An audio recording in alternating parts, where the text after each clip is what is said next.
xogayaha guud ee xisbiga mucaaradka ee UCID Axmed Xirsi Ducaale oo maanta qayb ka mid ah warbaahinta kula hadlayay magaalada Hargeysa ee caasimadda Jamhuuriyadda Soomaaliland ayaa waxa uu dhaliilay khudbadii madaxweynaha Jamhuuriyadda Soomaaliland Mudane Muuse Biixi uu ka horjeediyay labada aqal ee baarlamaanka Soomaaliland isagoo sheegay inuu madaxweynuhu khudbadaasi u jeedinayay golayaasha uu isku amaanay sidoo kalena waxa uu sheegay xogayuhu inaanu madaxweyne Biixi aanu hadalkiisu ku salaysnayn xaqiiqooyinka dhabta ah ee dalka ka jira waxa weeye reer Soomaaliland oo dhan way arkeen waxay ahayd khudbad ka hooseysa levelkii madaxweynuhu uu u jeedin lahaa khudbad sanadeedka labada gole iyo shacabka Soomaaliland labadaba waxay ahayd khudbad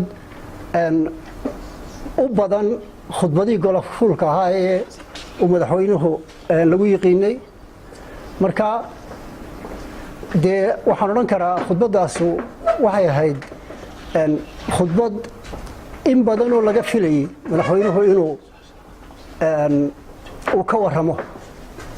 inuu ka bixiyo oo ummadda labada gole macnaheedu waxa weeye inay waa dadkii siyaasadda Soomaaliland marka laga reebo fulinta oo madaxweynuhu xukumo waa dadkii siyaasadda Soomaaliland hogaaminayay waxay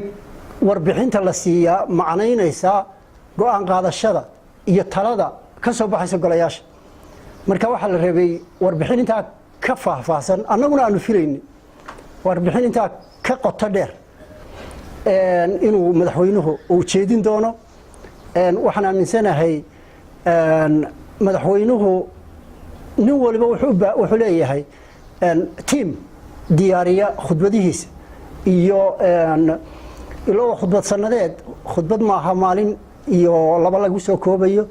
khudbad sanadeed waxay u baahan tahay inuu team diyaariyo oo cid madaxweynaha ku dhow ay diyaariso madaxweynuhu qaabku u jeedinayo lagala taliyo madaxweynuhu dabadna uu fikirkiisa iyo wixii dalka sidoo ku wado uu ku soo koobo